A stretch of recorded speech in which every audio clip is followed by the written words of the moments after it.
Seja bem-vindo, Rantaruco. Sejam bem-vindos ao Castmon, o podcast de Digimon que serve como refúgio para desertores. Hoje temos o episódio 18 de Beat Break, e esse episódio é sobre o encontro da Gloendal com um rapaz chamado Haruomi, um suspeito dono de um Commandramon e ex-membro da Tactics, sendo perseguido pelo time 7 pelo crime de deserção após ambos se cansarem de trabalhar para a organização. Quando os membros do time 7 aparecem na porta da Gloendal atrás de Haruomi, os protagonistas o decidem proteger. Será ele um aliado ou um inimigo? Alguma coisa sobre a Rantaruco? Ela existe, né? Uma galera que não viu o final do vídeo passado não vai estar entendendo nada. A gente gostou tanto da Rantaruco que a gente decidiu colocar ela aqui no cenário. O que eu não entendo, tipo, foi um edit tão sem esforço da minha parte, sendo que no próprio episódio tem umas coisas que me deu muito mais trabalho de fazer do que ela, e eu acabei só fazendo de última hora mesmo pra colocar no final do vídeo. Cara, nossa, eu faço os bagulho no maior foda-se e o pessoal gosta. Aí quando eu faço as coisas que dão trabalho e requer esforço meu, aí o pessoal não dá a mínima. É foda. Mas tá, que bom que curtiram a Rantaruco.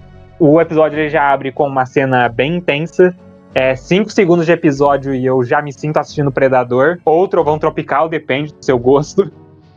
Já dando um contexto sobre onde os personagens foco da vez estavam da situação atual deles, pra servir de contraste com a situação que eles ficam durante o episódio todo.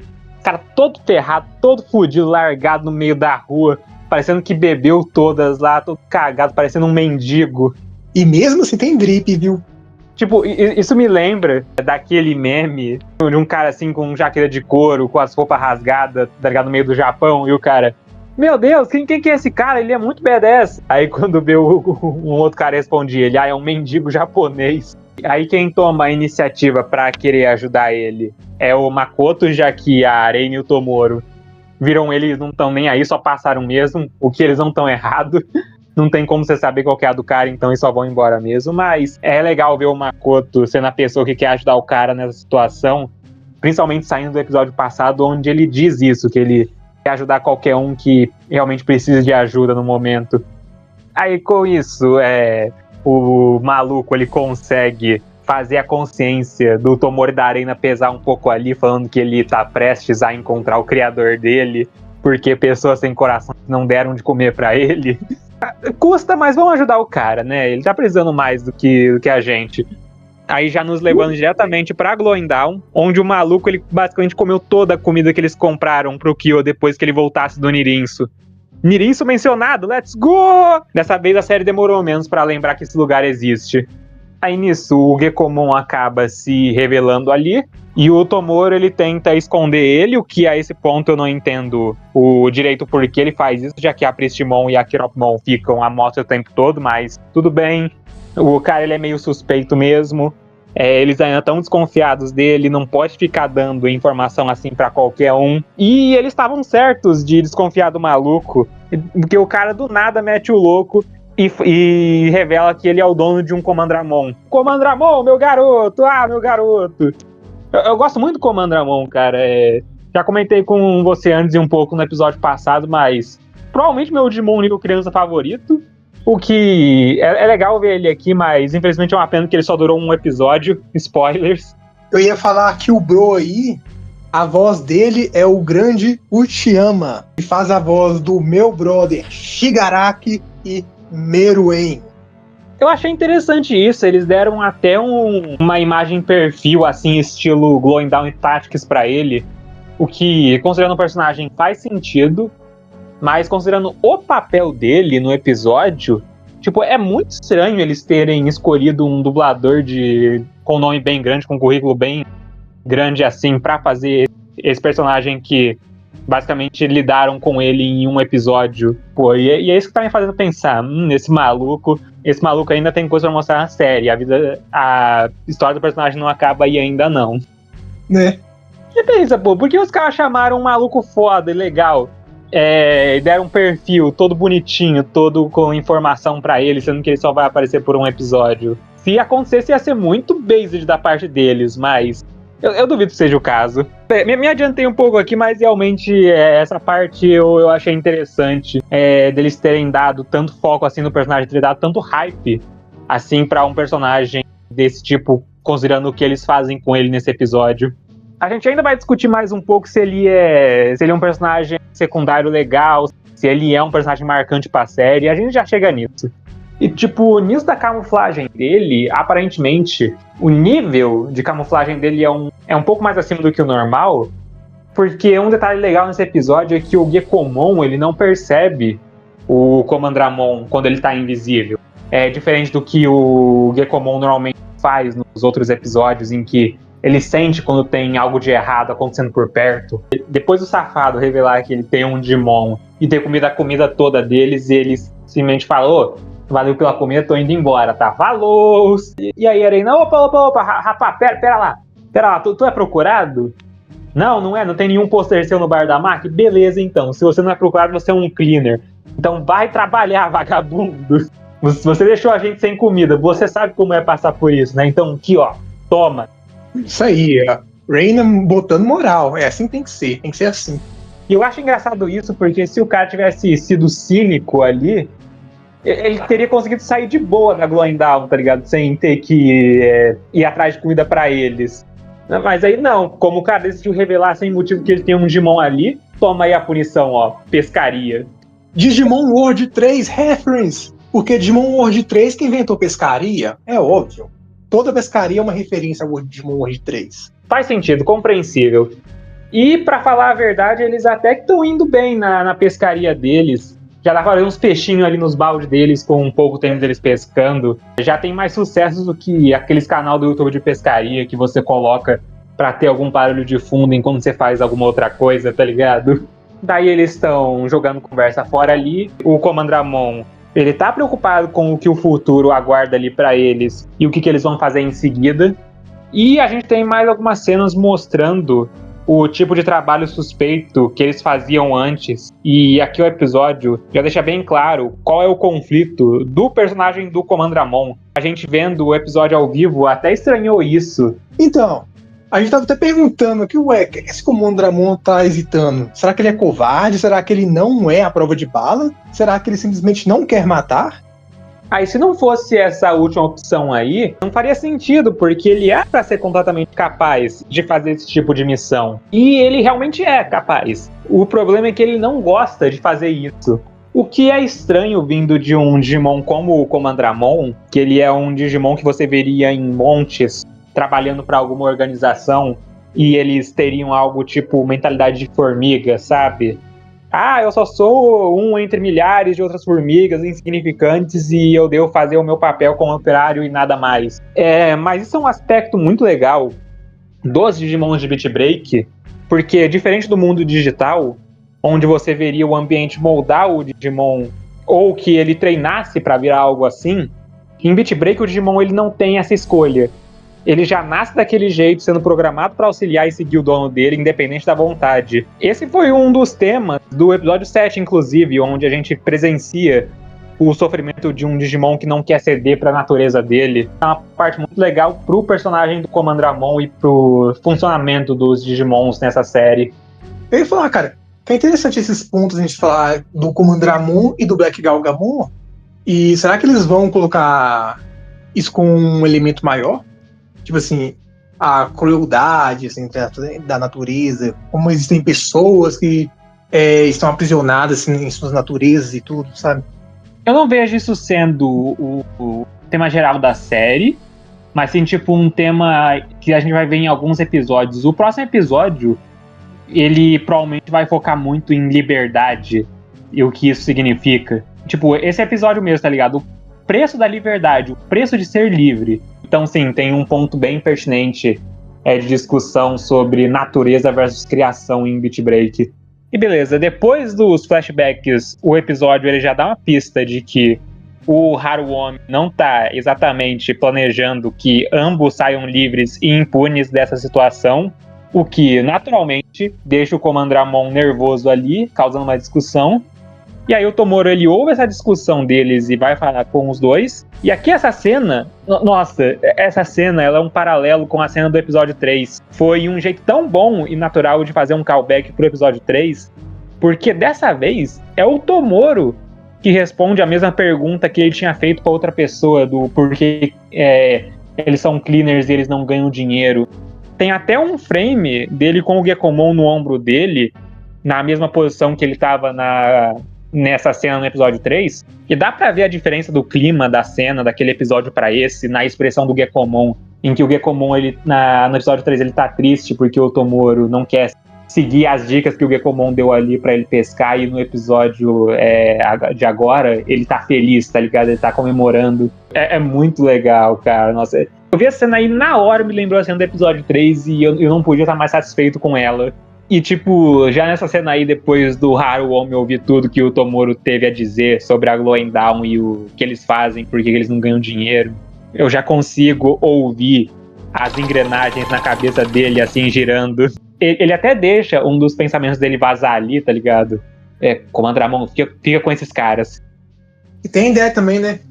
Que eles têm a ideia de liberdade da Glowing Dawn, que se encaixa com esses personagens, com o Haruomi e com o Comandramon. O Haruomi vê neles um jeito dele conseguir isso. Tipo, do jeito que ele fala no episódio, eu imagino que ele já tenha planejado o que ele fez aqui bem antes. Mas, tipo, ele finalmente conseguiu achar a situação perfeita pra conseguir executar esse plano.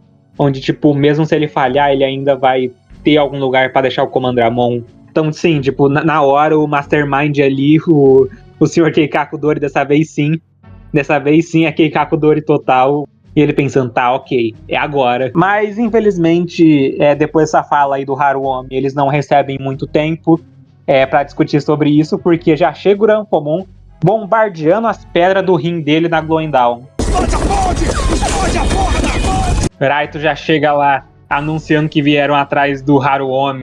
E o Raito reúne toda a criatividade dele pra ofender o Tomoro. E ele... E aí, Tomoro, aprendeu a controlar suas emoções? Piscadinha. E você, Raito, deixou de ser o cachorrinho do Naito? Eu acho que ele não gostou dessa, chefe. Acho que essa foi a cena do episódio que eu mais vi sendo repostada até agora. Cara. Foi uma fritada, viu? O Raito é muito ruim em ofender as pessoas, cara. Nossa. Incluindo ele mesmo. Duas coisas sobre essa cena, na verdade.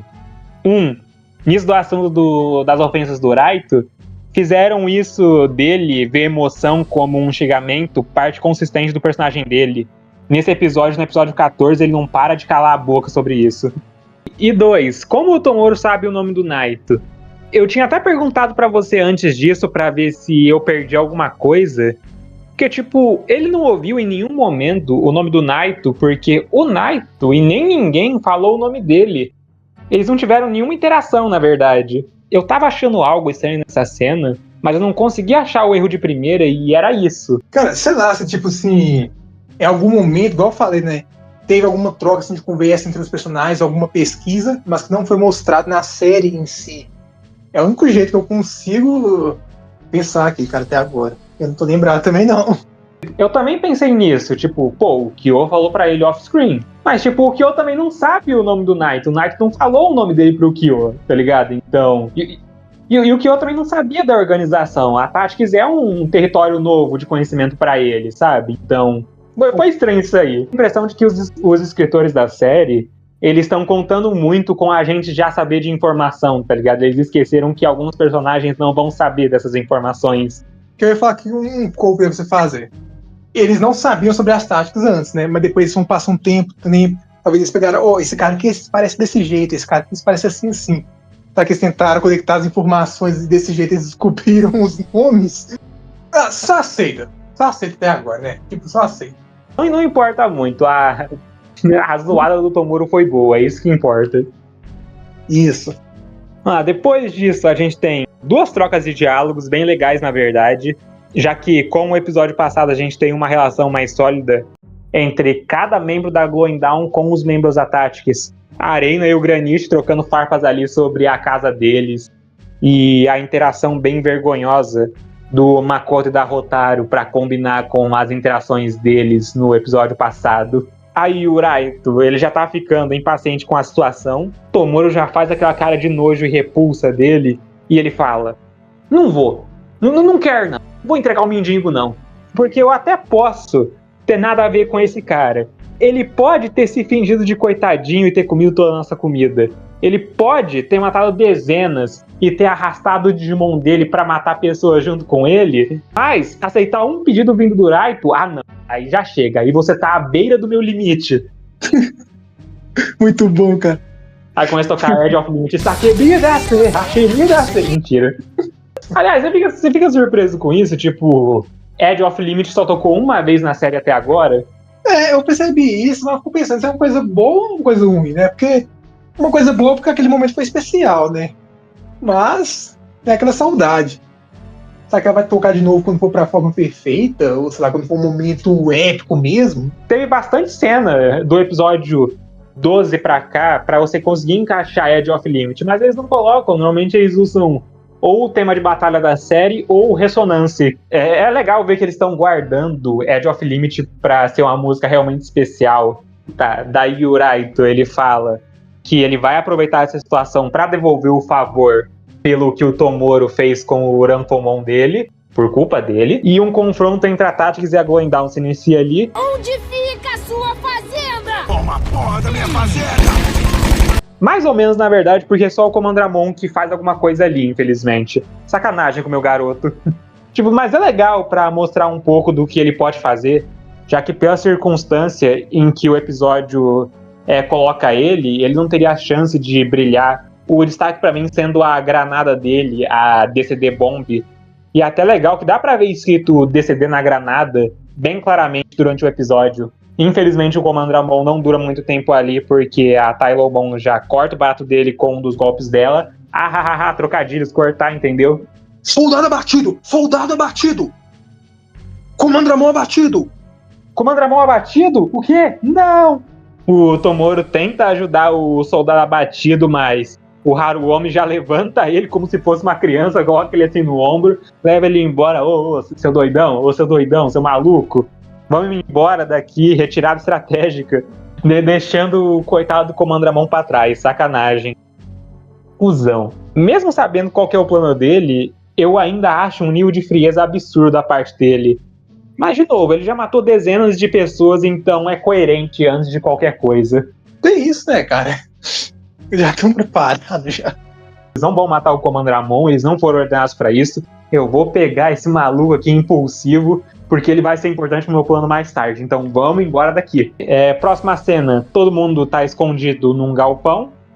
E depois do Tomoro exigir explicações, o Haruomi conta tudo sobre o passado dele e o que levou ele a ficar assim, dizendo que ele deixou o Digimon dele pra trás porque a missão atual da Tactics é capturar os dois, revelando que a Tactics está atrás dele porque ele é um ex-membro da Tactics. Tá, ok, isso era até previsível e tal, mas eu ainda dou crédito pra mim por ter acertado essa parte do personagem, mesmo que eu não possa provar. Aí vamos lá, ele responde à pergunta da Arena, do porquê ele é um fugitivo, falando que eles queriam ser livres e que eles ficaram cansados de fazer trabalhos duvidosos. A escolha de palavra aqui é bem importante, já que o trabalho deles na Tactics era basicamente assassinatos de aluguel, porque a habilidade do Comandramon facilitava muito esse tipo de trabalho ser executado em uma escala global. E essa é outra parte legal da Tactics que estava faltando na série.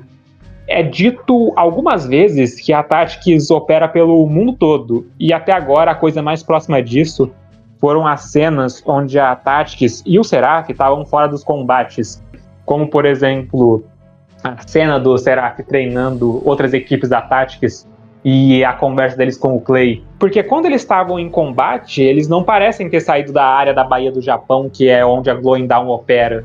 Porque bem frequentemente a gente tá vendo eles indo atrás das mesmas recompensas que a Glowing Dawn, sendo que era pra Tactics atuar de maneira global, tá ligado? Tipo, eu tenho a impressão que eles não se encontrariam tanto se fosse o caso, tá ligado?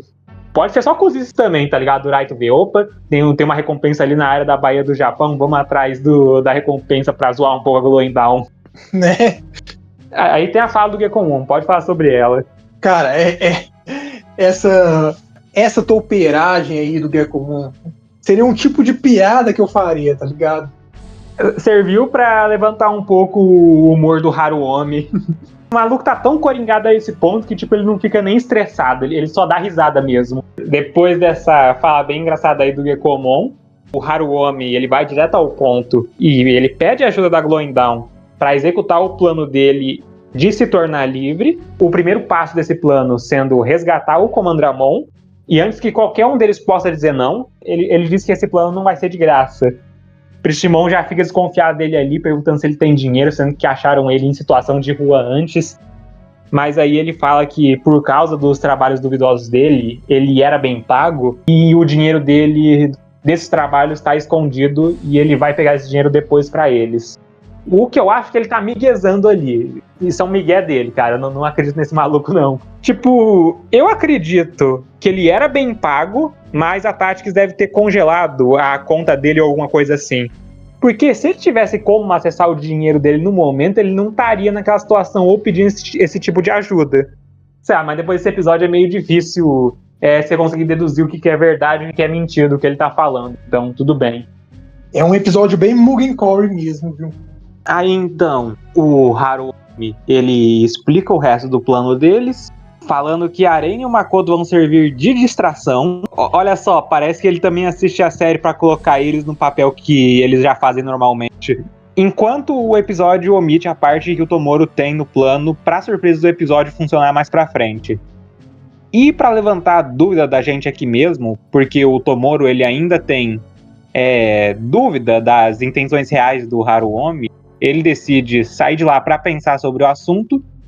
E o Haruomi conta algo a mais pra Arene e pro Makoto. E eu gosto bastante de como eles levantam essa dúvida na gente durante o episódio. Porque mesmo a gente só tendo 10 minutos pra conhecer o Haruomi, eles mostram pontos o suficiente pra gente ficar em dúvida sobre a intenção dele com esse joguinho todo que ele tá fazendo. A cena seguinte mesmo serve pra deixar a gente mais em dúvida ainda, porque o Gekomon e o Tomoro estão servindo como uma representação das duas opiniões que o espectador tem durante o episódio. O Tomoro sendo quem desconfia e o Gekomon sendo quem acredita nele. Porque afinal de contas o Haruomi ajudou o Tomoro ao invés de priorizar a segurança do Digimon dele. Aí na próxima cena a gente tem um pouquinho de salto no tempo pra quando o time 7 chega no lugar marcado. E duas coisas legais aqui já de começo. Já pra mostrar que aquilo tudo é coisa que saiu da cabeça do Haruomi, porque esse definitivamente não é o jeito que a Glowing Dawn opera. Porque normalmente é eles que são puxados pra esse tipo de situação mais armadilha ou com o inimigo elaborando um plano pra deixar eles na vantagem, tá ligado? Eu fico pensando, cara, que depois desse episódio e tudo, dessa conversa que eles trocaram com o Haruomi e tudo, eles acabam tendo desenvolvido, sabe, mais estratégia. Tipo, eles aprenderam com ele, sabe? A burlar o inimigo e tudo. Tipo, eu diria que aqui eles ainda mantêm o jeito que eles operam na ação. As cenas de confronto aqui do episódio estão bem no estilo que a série toda já mostra, tá ligado? Com ação inteligente e os caramba. Mas, tipo, em questão de situação, em questão de você colocar os personagens num lugar que seja favorável pra você executar um plano, isso não é coisa da Glowing Dawn. Sabe, normalmente eles que são puxados pra esse tipo de situação, ou eles acabam sendo pegam o pessoal de surpresa. E 2, a gente tem o retorno daquelas gaiolas de Digimon que a gente vê no episódio 10. Continuidade, senhoras e senhores, continuidade. É só reutilização de modelo, mas é uma reutilização de modelo boa. Aí a Tactics se encontra com o Tomoro e o Haruomi ali dentro do galpão e começa eu diria, a negociação, porque é força do hábito, mas nenhum dos dois lados chegaram lá pra fazer isso, então ao invés disso, a gente ganha uns 3 minutos do Raito falando merda. Esse cara tá no espectro, não é possível. Tipo, cara, você pode, por favor, agir como uma pessoa normal por 1 segundo? Essa cena, cara, eu acho que solidificou o ódio da fandom no Raito. Eu e uma galera já não gostava dele antes desse episódio, mas aqui eu acho que esse sentimento se tornou unânime. Cara, eu tenho um comentário que eu reparei que é o seguinte: eu acredito que a gente que iniciou essa ideia de a gente chamar o Raito de arrombado, tá ligado? Depois eu vi o vídeo do Green lá e ele falou a mesma coisa. Ele falou assim: o Raito, esse arrombado aqui e tal. Aí depois a gente vai ver uns comentários aqui do Castmon. Esse Raito é um arrombado, algo do tipo. Você tem orgulho disso? Que a gente iniciou esses apelidos caridosos? Eu tenho um pouco. Já fui pioneiro de bastante coisa sobre Beat Break aqui no canal. Só não ganho reconhecimento suficiente disso. Tem umas coisas aí que eu fico surpreso comigo mesmo de ter acertado sobre os personagens, teoria. Inclusive o Haruomi nesse episódio mesmo, sendo um ex-membro da Tactics, que eu infelizmente não pude postar o vídeo antes das notícias saírem, confirmando tudo que a gente disse no Castmon passado. Isso do Raito, do pessoal começar a chamar ele de arrombado, eu não acho que a gente começou, porque eu acho que já era bem recíproco desde o começo. Isso, na verdade, volta até pro episódio 13, que, tipo, a cena inicial do Raito no anime é ele cantando Arena. A gente viu isso e achou engraçado, sabe? Achou divertido. Porque é uma coisa que o pessoal realmente gostaria de fazer e que ficou engraçado durante o episódio. A Arena nunca ter levado uma cantada, que isso é uma mentira absurda, viu? Eu não acredito nisso até hoje. Mas, tipo, já dá pra ver desde o começo aí que ele era pra ser um personagem cuzão, porque no Japão isso é mal visto, tá ligado? A gente que tá acostumado com isso não vê muito problema, dependendo da pessoa, tá ligado, que for cantada. Então, tipo... desde o começo tava lá pra ele ser um personagem ruim, odioso. Tava lá desde o começo, então acho que é justo. Mano, é que aqui o Raito, ele chega, ele entra em níveis de caricatura em questão de personalidade. Tipo, parece que ele simplesmente esqueceu de funcionar e falar com uma pessoa ali. Tipo, todo mundo tem sentimentos, você só controla eles, porque se deixar controlar por sentimentos não é legal, é o que idiotas fazem. Eu tô falando de pessoas como você, Tomoro, você, idiota. Tipo, que porra é essa, cara? Que porra de diálogo é esse? Eu não tô nem falando que ele é mal escrito nem nada, ele só é bizarro mesmo. Sim, mano. É engraçado de falar nisso, né? Porque você vai achar que você é o Tomoro, que é o estranhão, mas chega o Raito e fala, cara, que porra é essa, mano? E quem que é esse maluco aí, tá ligado? Que porra é essa? Eu acho que aquele soco que o Naito deu nele deu dano cerebral no maluco. Boa, você pode colocar. Depois desses diálogos cheios de profundidade e significado do Raito, o Haruomi, ele mete o pé dali e o time 7 se divide para lidar com a circunstância. O Granite e a Rotaro vão atrás do Haruomi, enquanto o Raito fica lá para lidar com o Tomoro. Vai lá, o Tomoro já carrega o Sapotama dele pro Gekomon evoluir, e eu quero dedicar um minuto desse vídeo por questão de honestidade. Vamos lá, a gente suava bastante a Wolvermon e até a Kiropimon um pouco, porque elas sempre que evoluíam pra lutar, elas ainda perdiam, elas ainda apanhavam, mas todo santo personagem nessa série faz isso. Assim que eles conseguiram as evoluções, eles não param de usar em combate, tá ligado? Se eles têm, eles vão usar. Tipo, até mesmo o Tomoro, que tem o melhor histórico de batalha mostrado em tela fora o Kyo, faz isso nesse episódio, tá ligado? Então... E mesmo se não fosse o caso, a gente estaria reclamando com eles se eles não evoluíssem. Então, só quero apontar esse erro aí nosso de caráter. Justo. Indo pra cena de perseguição da Tylonmon, aqui tem uma coisa bem engraçada que eu queria comentar também. É irrelevante, não influencia o episódio nem nada, mas eu adoro como nos animes de Digimon, que se você tiver um Digimon aquático, isso não vai ser desvantagem nenhuma para você, porque o Digimon aquático consegue voar. E aqui é especialmente mais engraçado porque essa área, onde eles estão no Japão, é um lugar propício para esse tipo de Digimon, tá ligado?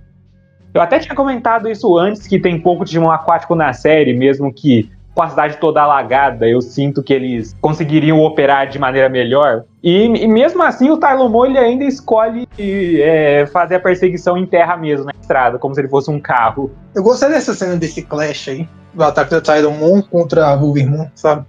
Foi legal, foi muito bem pensado, na verdade. É o que eu tinha falado sobre motivação inteligente da série ainda se manter, mesmo sendo um plano do Haruomi, dele já terem previsto que o Tylomun faria alguma coisa assim, e a Wolvermon ter ficado no porta-malas pra conseguir impedir o golpe, counterar ele. E também impedir um pouco eles, o confronto dos golpes acaba gerando vapor, e eu imagino que não foi um bagulho muito legal para o Granite e pra Rotaro receber vapor quente na cara deles. Aí depois disso, o Granite já dá uma de Capitão América e lança o Udomon pra frente do carro. Mas, né, por sorte o Haruomi consegue frear o carro do Yoshi antes dele bater. Ainda bem, eu imagino que o conserto não ia ficar barato. O que, tipo, isso é estranho, na verdade, o Yoshi ter deixado o Haruomi dirigir o carro dele e... Meu Deus, é o Yoshi! Fizeram a famosa troca de alvos ali, muito bom. É uma coisa que eu não tava esperando no episódio, mas essa não foi exatamente a parte que me pegou dele em questão de surpresa. Aí, enquanto isso, no galpão, o Ranfomon tá tirando vantagem da natureza destrutiva do Armalizamon, porque esse lugar é o pior lugar possível pro Armalizamon lutar, principalmente contra alguém que consegue voar, tem vantagem aérea e é mais rápido que ele, como o Ranfomon. Mas eles ainda estão dentro do plano, porque enquanto o Raito estava distraído lutando contra o Tomoro, o Haruomi já chega ali, liberta o Comandramon da gaiola e já tenta meter o pé dali. Eu não sei se vocês repararam, mas ultimamente, cara, tem uma inconsistência, certo? Com o tamanho dos personagens e dos Digimon. Mas olha só essa parte aqui, cara, do Armalizamon. O bicho tão gigante. Tipo, lado a lado, é a cena do Armalizamon, assim, abraçando o Tomoro, tá ligado? E a cena do Armalizamon caído, assim, comparando a cabeça dele com o Tomoro, assim, do lado dele. Nossa, é uma diferença legal de tamanho ali, viu? Você acha que tá pior do que aquela versão lá do Canadá, com o Gokumon, com o Flaremon e o Kaito? Eu não acho que é pior, porque aquele Gokumon ali de 3,5 metros não dá, cara. Outra inconsistência de tamanho legal que a série tem é com o Cougarmon, que eles não decidem qual que é a dele, tá ligado? Porque tem aquele frame lá, quando o Kyo, né, ele tá deitado lá, descansando no Cougarmon. Aí você compara com aquela parte lá que eu falei que tá rebaixado, a diferença. Tipo, eu acho que... Não, tipo, eu tenho certeza que isso daí é só realmente pra composição de cena, pra ficar algo harmonioso, tá ligado? Então, realmente vai depender de como a cena é montada pro tamanho do Digimon, a não ser que essa seja a ênfase do Digimon, tá ligado? Como é o caso do Burpmon, que ele tem que ser grande mesmo. E por causa disso você precisa reduzir bastante como você consegue montar uma cena com ele. Eu acredito que isso é verdade desde Adventure, cara. Um dos maiores exemplos que o pessoal usa é o Wargreymon.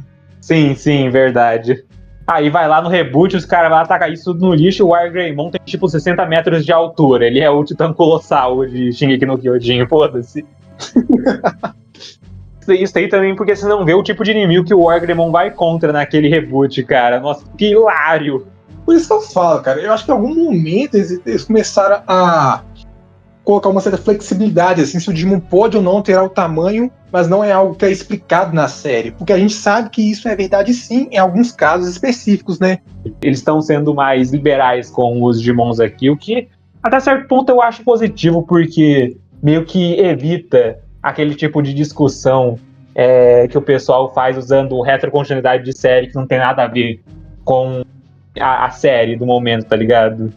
Tipo, uma coisa que eu consigo lembrar bastante no reboot mesmo, naquele episódio do Wisemon com a voz do Aizen, do Burpmon que eu comentei no episódio passado, tem lá mostrando os brasões e tudo mais, e daí já vê uma galera falando, cadê o brasão do Ken, porra? Furo de roteiro, entendeu? Nossa, que bagulho horroroso. É um reboot, não é um remake, porra. Aí, voltando ao episódio, o Haruomi tá tentando sair de lá, mas o Raito foca neles no momento, já mandando o Ranfomon atacar com o Crystal Rain dele. E antes que o golpe possa acertar ele, ele diz algo pro Comandramon que a gente não sabe ainda, e usa o Comandramon como escudo de carne pra parar o golpe. E quando a poeira baixa, a gente só consegue ver o Sapotama do Comandramon ali no lugar. Aguenta!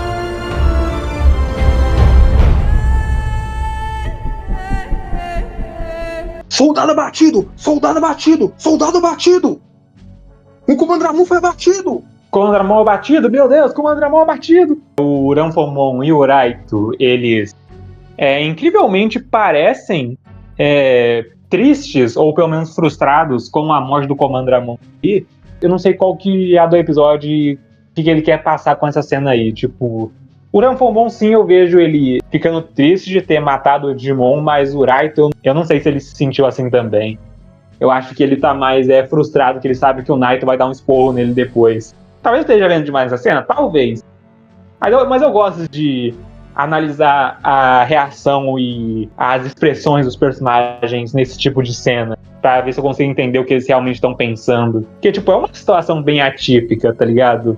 Mesmo ignorando todos os níveis de camada de plano e enganação que o Haruomi colocou no plano dele. Mas justo, quem acaba ficando mais emocionado nessa cena mesmo é o Tomoro, que já vai confrontar o Haruomi ali, perguntar o que diabos ele tá fazendo, o que é entendível. Eu também tava com raiva do Haruomi nesse ponto do episódio. E ele explica que sem o Comandramon, ele não serve mais pros trabalhos que ele fazia, e que com isso, finalmente, ele conseguiu a liberdade dele. E esse ponto também, depois do Tomoro ouvir isso, ele já tá de saco cheio desse maluco e dá um murro na cara dele. A gente falou, né, que teria um murro.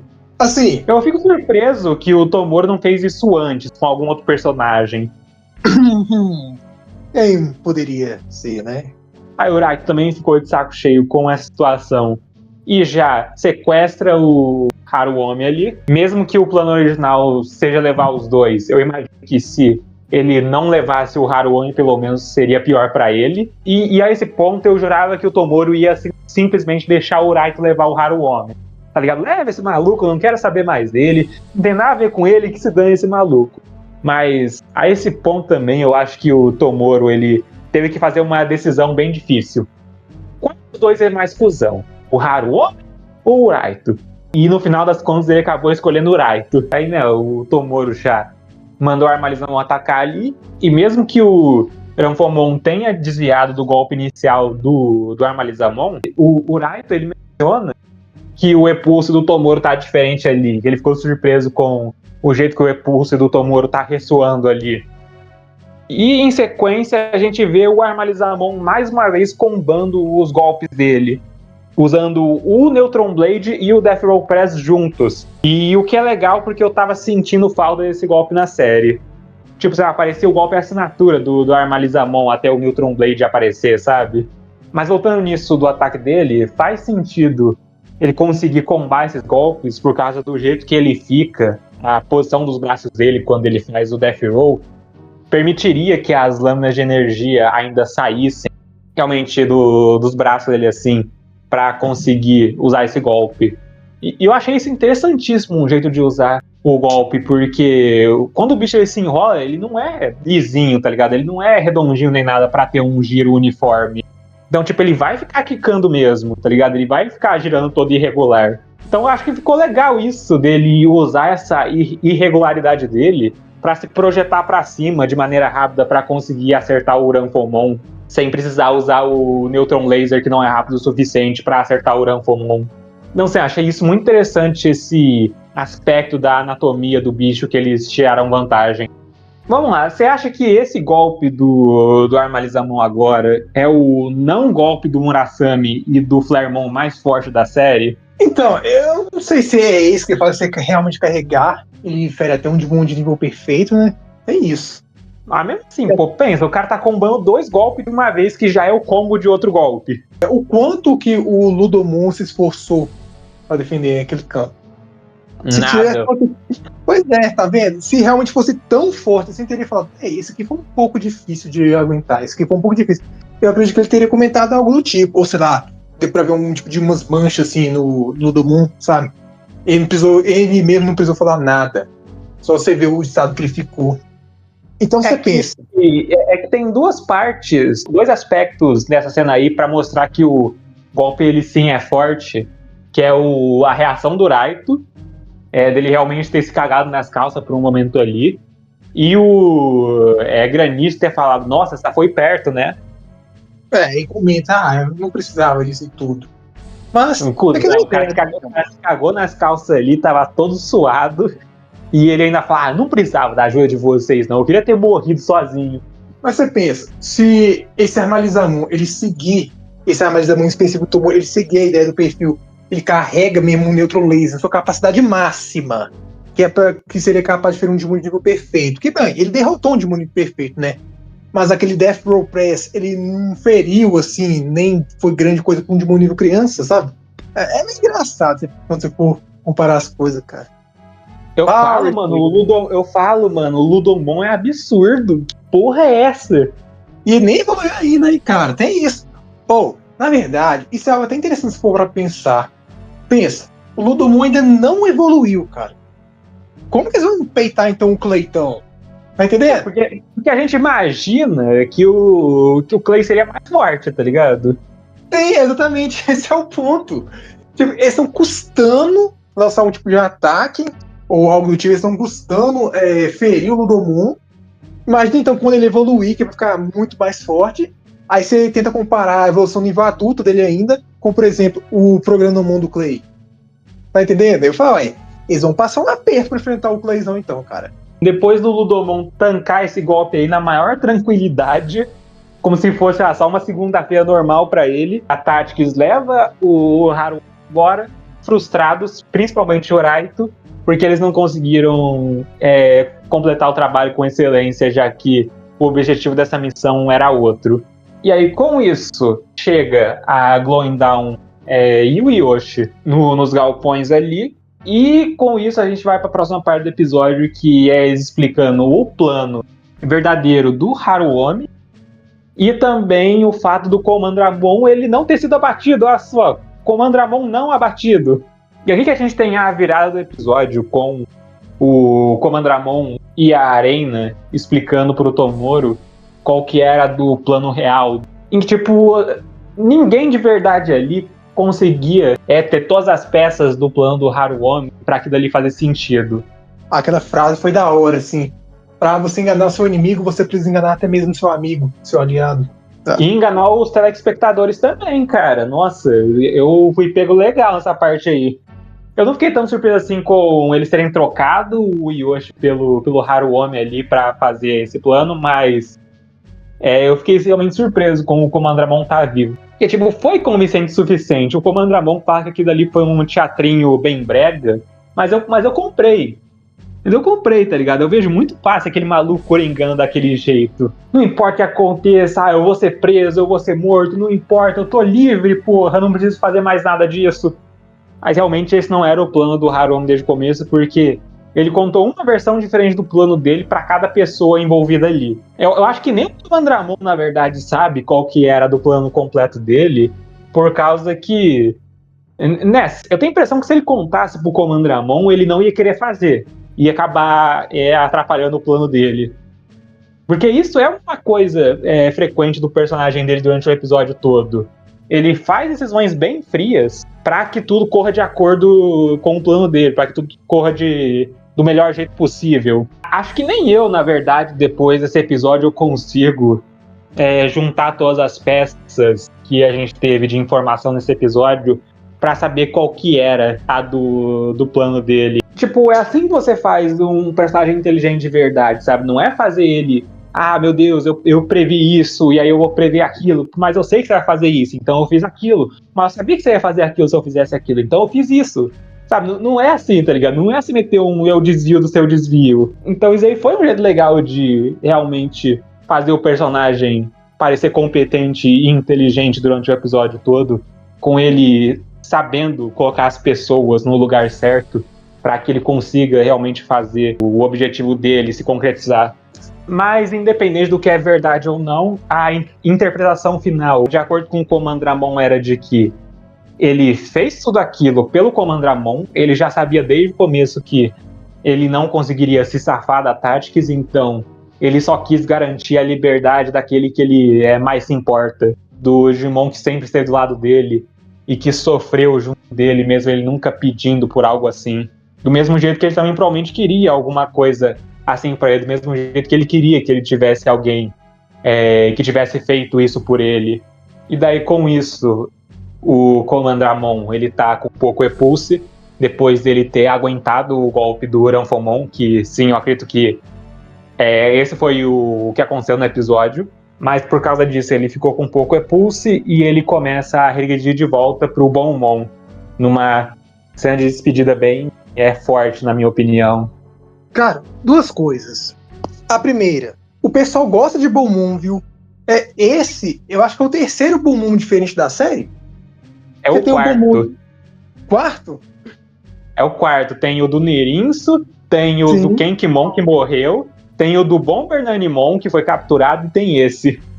Justo, eu esqueci. O Kenkimon se tornou um Bonmon, esse aí que eu tava esquecendo, então. E a segunda coisa, o Raito foi meio amador aí pra quem, nossa, é um membro da TAS e tudo. Pra ter umas... eu sou um gênio. Boa, sabe por quê? Essa questão assim, não, eu sou um gênio e tudo, o Raito é um gênio. Tem uma cena, cara, que é do Sonic Adventure 2. É o seguinte, eles querem enganar o Eggman usando uma esmeralda falsa, sabe? Aí o Eggman prende o Sonic carregando a esmeralda falsa e ele fala assim, você acha que você pode me enganar com essa esmeralda falsa? Aí o Tails fala assim, ué, como que você sabia que a esmeralda era falsa? Aí o Eggman vai falar assim, porque você acabou de falar, garoto raposa. Tá ligado? Aí se o Raito tivesse falado assim, vocês acham que podem me enganar? Tipo, o Raito poderia ter feito esse teste aí pra confirmar. Só que não era um tipo de pegadinha.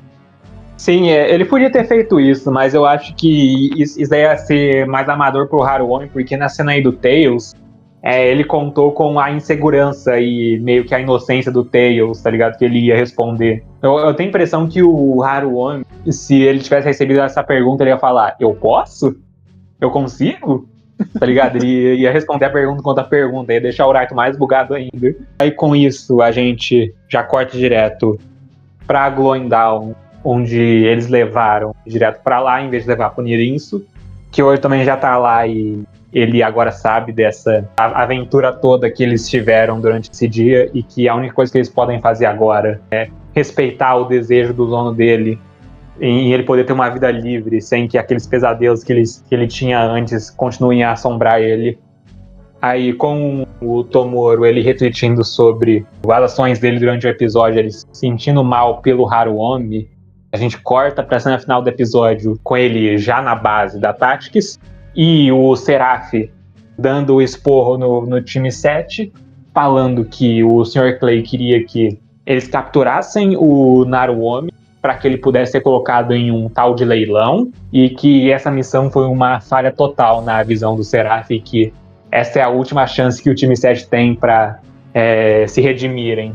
O Haruomi está sendo levado por outros 2 membros da Tactics para o Corredor da Morte, na minha visão, porque o que ele fala logo em seguida é: ei, para onde vocês vão me levar? Porque você para pensar nisso, se o cara era para ser colocado no leilão e ele não pode mais, para onde é que eles vão mandar ele agora? E de acordo com a resposta do Seraph bem, você acredita no inferno? Linha Ed, viu, cara? Linha de diálogo Ed, viu? Mas funciona pro momento. É uma coisa que eu veria o Seraph falando bem facilmente. Daí o Haruomi ele responde de maneira sarcástica: tem algum inferno pior que esse? Nada que vocês vão fazer comigo agora é pior do que o que vocês fizeram antes comigo e com o meu Digimon. Aí com isso o Haruomi é levado, e aí a gente tem o último diálogo do episódio com o monólogo do próprio Haruomi, enquanto você vê um sorriso assim surgindo na cara dele, porque ele tá feliz e satisfeito o suficiente com como o plano dele foi executado e que ele se sente grato por ter encontrado a Glowing Dawn nesse dia, porque finalmente o Digimon dele vai poder começar de novo e que ele não se importa do que vai acontecer com ele, porque se isso significa que o Digimon dele vai poder viver em paz pelo menos uma vez, ele vai oferecer a vida dele com todo prazer para que isso possa acontecer. E esse é o preço da liberdade. Title Drop. E aí com isso, com os portões do Corredor da Morte se fechando, o episódio acaba.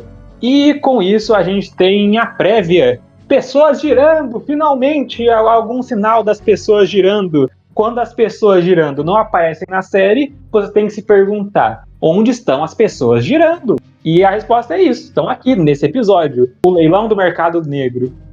Mas o que mais me chamou a atenção não foi isso, não foi nada de pessoas girando. Foi A mulher loira usando máscara do Belial Van der Moon. Minha nossa, sim, eu sei que o nome dela é Izumi. Daria pra fazer um Geopard, um quiz bem doido com isso, tá ligado? Porque eu tenho a impressão que uma galera não sabe o nome dela. Não só a Izumi, aparentemente, como uma galera também. Aparentemente, isso é um grupo dentro do mundo de Beat Break. Eles poderiam ficar tudo de máscara e tirar o resto tudo. Que isso, cara? Ó, vou ficar quieto. É bom saber disso. Isso foi uma parte do episódio 10 bem estranha. Essa mulher aí do nada com essa máscara aí aparecendo, sendo contrabandista, caramba, 4, e não tem elaboração nenhuma. Depois ela ter ficado de olho na Kiropimon e no Kyo, tá ligado? Aí a gente nesse episódio pelo menos vai ter um contexto sobre qual é a desses malucos. Fora isso também, a gente pode comentar um pouco do figurino dos personagens no próximo episódio. Tá todo mundo incrível, tá todo mundo legal. Reina de Terno, mano. Reina de Terno ganhou meu dia. Já ganhei ponto, né, pra tirar aqueles crocs do Tomoro também. E a sua garota Maki? Nossa, maravilhosa. Aquele vestido maravilhoso, mano. Eu fico surpreso que ela pode entrar em Shangri-La, tá ligado? Tipo, é um leilão de caridade, entre aspas. Olha só como que o Clay é uma pessoa filantropa, não é mesmo? E é uma fachada pra um leilão ali, sendo um leilão de caridade, mas sim, pô, eu tenho a impressão de que uma galera ia ser bloqueada de entrar naquilo porque é em Shangri-La. E eles realmente foram lá investigar essa parte aí do leilão do mercado negro, que realmente é verdade. Eu imagino só o quanto de pessoas vão estar lá para serem leiloadas junto do Digimon delas. Eu quero comentar disso, mas vou deixar para o próximo vídeo, porque sim, tem bastante coisa interessante sobre isso tudo deles manterem o dono do Digimon, mesmo que o prêmio do leilão seja o Digimon. E aí a gente tem o personagem foco desse episódio, foco do próximo episódio, no caso, que é a dona da Tinkermon. Nossa, que legal ver ela aparecendo aqui, cara. Ela já apareceu antes em anime? Eu não lembro. Eu não sei se ela apareceu no episódio do Petermon de Ghost Game, não tô lembrado. Não apareceu nem no episódio do Petermon, nem nada. Porque, vamos lá, eu tô comentando menos dos dubladores dos episódios de Beat Break, a não ser que seja alguma coisa, tipo, muito incrível, muito importante, ou, sei lá, pelo menos alguma curiosidade legal, mas, tipo, aqui a gente tem uma estreante no anime de Digimon em questão de dublagem, mas, cara, os malucos chamaram uma VTuber de Hololive pra dublar a personagem. Dublar tanto a Tinkermon quanto a dona dela, pelo visto, mas... Caramba! VTuber? Sério? Nossa, que legal! Que isso? O que esses caras estão arrumando? Que porra é essa? What the fuck, man? VTuber jumpscare? Eu sei que isso não é algo tão fora do comum assim, mas, tipo, cara, me pegou de surpresa, viu, cara? Tudo que é a primeira vez que acontece acaba pegando de surpresa, então é normal, mas... Caramba, legal, pô, VTuber. E olha que eu nem conheço essa mulher, cara. Só pelo fato de ser uma VTuber da Hololive, eu já fiquei surpreso. Tipo, sei lá, de VTuber eu acho que eu conheço 2 no máximo. O próximo episódio vai ter mais foco nisso, com a Glendal invadiu o leilão do mercado negro lá e entrando em outro confronto com a Tactics. Por causa disso, eu imagino que nem o Seraph e nem o Clay vão estar envolvidos nisso. O Seraph, ele deu aquela olhada suspeita na Maki durante aquela cena lá da prévia, e o Clay só apareceu pra fazer presença mesmo, tá ligado? Pra falar que ele existe. E eu também não acho que é hora dele fazer alguma coisa por causa do que a gente já discutiu nesse episódio sobre o Digimon dele e o nível de poderes, caramba. E sim, eu já vejo o pessoal exagerando bastante nisso da participação do Clay no anime. Tipo, meu Deus, o Clay apareceu, ele vai fazer isso, ele vai fazer aquilo. Não, eu já não dava moral pra esse cara desde dia 1 do anime, eu não vou dar moral pra ele agora, não. Vamos esperar, não é o momento dele. Aí também, né, falando nisso, tem outra coisa da prévia que eu achei esquisitíssimo. E que provavelmente não é o caso, mas eu queria comentar mesmo. Tem uma frase da prévia que é o Makoto. É importante ser o Makoto. Parece que Clay, um dos membros do 5 Estrelas, é o organizador desse leilão. Como que o Makoto sabe que o Clay é um 5 Estrelas? Tá ligado? Como assim? O Makoto, no episódio 7, fez questão de falar: ninguém sabe a identidade dos 5 Estrelas, exceto pelo codinome deles. Então, como é que o Makoto sabe? Sabe o que eu ouço pra ele? Tipo, é o que eu pensei, do que eu poder ter falado pro pessoal da Glowing Down. Mas é que ficou estranho, porque não tocaram nesse assunto depois do episódio 12, tá ligado? Tipo, aí todo mundo só se contentou com a resposta que o Kyo ali deu de eu não gostava de como eles faziam as coisas, então eu saí. Aí não perguntaram mais nada depois disso.